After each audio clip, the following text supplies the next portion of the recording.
Karen always hated my hedges. They weren't anything wild, just thick green shrubs along the front line of my property, trimmed neatly twice a year. But to her, they were an offense. At every HOA meeting, she'd waggle her clipboard and mutter about uniformity and aesthetic standards. I ignored her. The bylaws said nothing about hedges, and I liked my privacy. Then one Saturday morning, I woke up to the sound of buzzing. I stumbled outside in my slippers and froze. There was Karen, wearing gardening gloves and a smug grin, hacking away at my hedges with an electric trimmer. "What the hell are you doing?" I shouted. She didn't even flinch. "These hedges are non-compliant. The HOA voted to remove them." I looked around. No HOA members in sight, just Karen and her trimmer. "You mean you voted?" "They blocked sightlines. They made the street look cluttered. Consider this a service." By the time I wrestled the trimmer out of her hands, the damage was done. My once beautiful green wall was reduced to jagged stumps. Karen brushed dirt from her sweater, muttered "You're welcome," and strutted off like she'd just performed a noble deed. I stood there in disbelief, fists clenched, staring at the ruin of my hedges. That was the moment I decided. If Karen wanted to play hardball, I'd play concrete. The next week, I called a buddy who works construction. We spent 3 days hauling cinder blocks, mixing mortar, and stacking them into a solid barrier along my property line. Not a flimsy fence, not some decorative garden edging.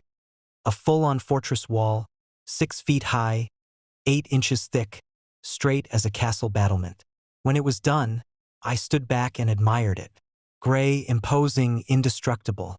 It didn't just replace the hedges, it made them obsolete. The first time Karen saw it, she almost choked on her latte.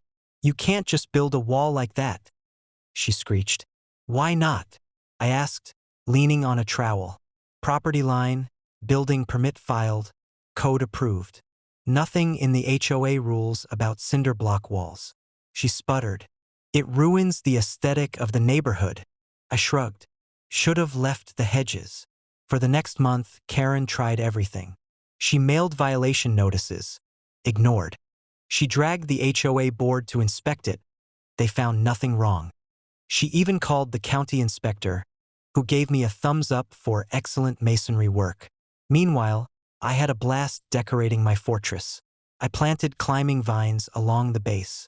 I set solar lights along the top so it glowed at night. I even painted a fake drawbridge outline on the garage-facing side, just to twist the knife. Neighbors started calling it the Keep.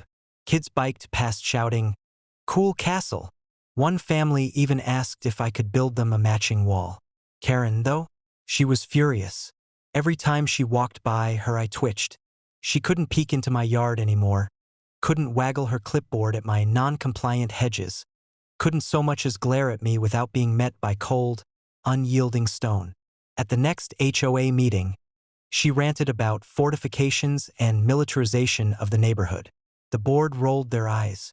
One member even said, "Honestly, Karen, it looks better than your lawn." She turned beet red and stormed out. Now, when I sit in the backyard, shielded by my fortress wall, I feel nothing but peace. No prying eyes, no buzzing hedge trimmers, no HOA nonsense. Just me, my castle, and the knowledge that Karen brought this upon herself. If she ever gets the urge to mess with my property again, she'll need more than a trimmer. She'll need a battering ram.